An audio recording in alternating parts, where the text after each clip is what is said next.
São mais de 100 anos contados através de processos, papéis oficiais, cartas, fotografias, fitas de áudio e vídeo, mapas e microfilmes.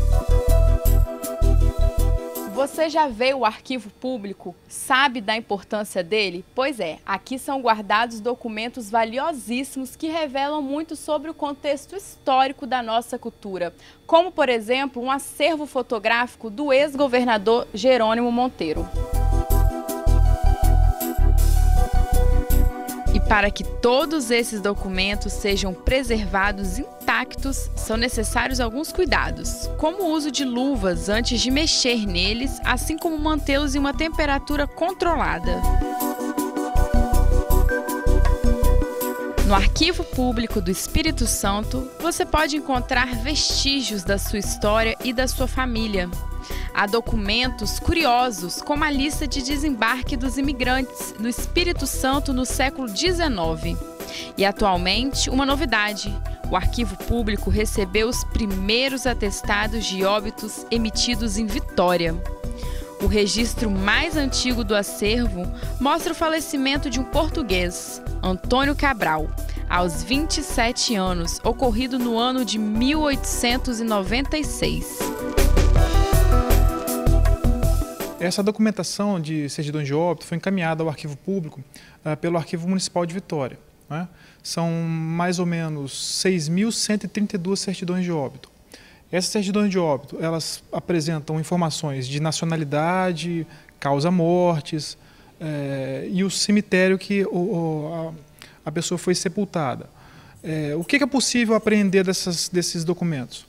Você pode fazer uma pesquisa, por exemplo, sobre as condições de saúde de Vitória do final do século XIX até meados do século XX, né, de 1896 a 1928.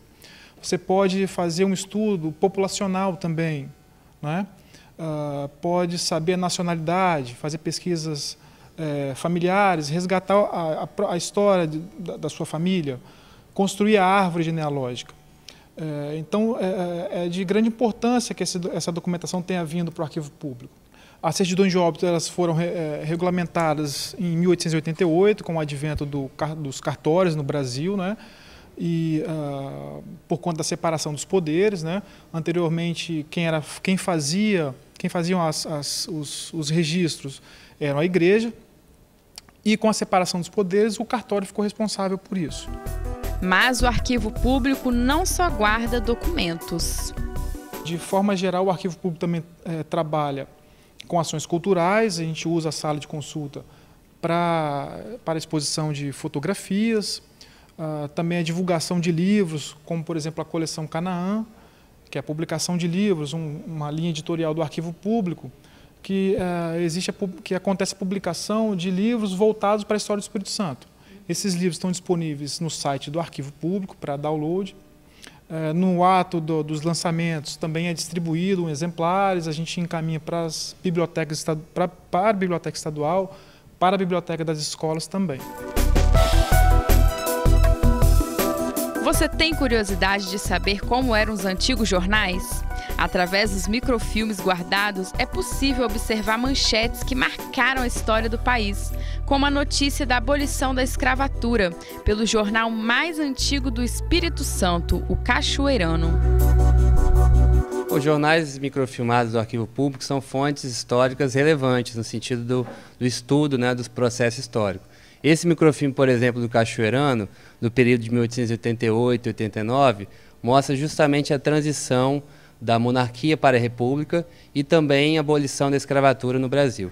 Então a gente tem um exemplo aqui, no jornal, na edição do Cachoeirano, a edição especial comemorando a proclamação da República e dando detalhes também do processo histórico no Rio de Janeiro, com o Marechal Deodoro da Fonseca proclamando a República e acabando o regime monárquico no Brasil. Então, os jornais que a gente tem aqui no Arquivo Público, como Cachoeirano, a Província do Espírito Santo, demonstra justamente essa fase de transição e, por conta dos depoimentos, por conta do contexto que ele representa e demonstra através dessas reportagens, ele é uma importante fonte de estudo para pesquisadores, historiadores, jornalistas e todo mundo que gosta também da história do Espírito Santo e que se interessa pelos fatos ocorridos. E o site do Arquivo Público é interativo. Lá também pode ser feitas pesquisas. Grande parte dos documentos, como obras raras, relatórios do governo do século XIX e imagens antigas, estão digitalizadas no site. Mas se você prefere ver de perto sua história contada em microfilmes, fotos e documentos, basta visitar o local, que está aberto à visitação.